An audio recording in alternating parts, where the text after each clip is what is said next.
Dog-headed god of death. Ancient Egyptians strongly believed in life after death. In some places it has been mentioned that rather than one being reborn in another soul after death, they go to God or to the world of the dead. In ancient Egypt, underground burial chambers were called mastaba. At that time, these tombs were reserved for people from royal and noble families as well as non-royals. When a royal person was buried in the mastaba, the condition they were in when they were alive, their actions, etc. were painted on the walls next to it. Moreover, it was seen that the tools, valuables, pets, horses and servants used by the royal were buried next to the person. This was done because they firmly believed that the person would be able to use them in the life after his death. Although it is mentioned in the history that the servants of some royals were buried alive in those places, it is a matter that historians can imagine logically even today. There was a guard in this mastaba. In Egyptian history, as the god of death and the grave, there is a person called Anubis. He is considered to wear a dog or jackal head. However, whether it is a myth or a reality is debatable.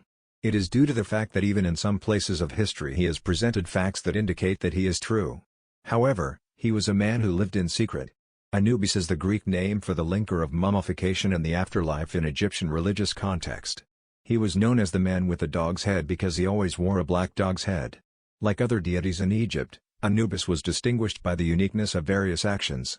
During the period of the First Dynasty 3100 to 2890 BC, the mastaba was introduced as the guardian of tombs and embalming. Wearing a black dog's head, his lower part is a human body. The reasons for adding black to the hybel or dog's head he wore are given to reflect fertility and rebirth after death. At the top of the list of deeds that Anubis is said to have done is as a guardian of the tomb. It is said that many burial tombs existed at that time, in the western plains of the Nile.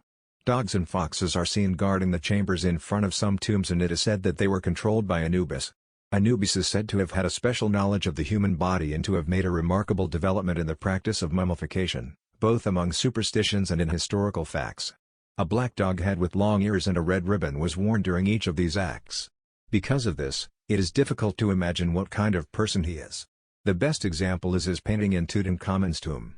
It is said that Anubis used various medicines and perfumes to preserve the corpses, and the relatives of the deceased did it by sponsoring him, similar to worshipping Anubis. Because they believed that Anubis would be motivated to give his dead relative the highest contribution to the life after death. Therefore, the next thing is that he acted as a guide to the future of the dead people. This is best illustrated by the fact that in tombs, his image is painted. Because of this, in some places it was also known that he could be a ruler in the world of the dead. To know more fact like this, subscribe us on YouTube, 1 Minute Knowledge.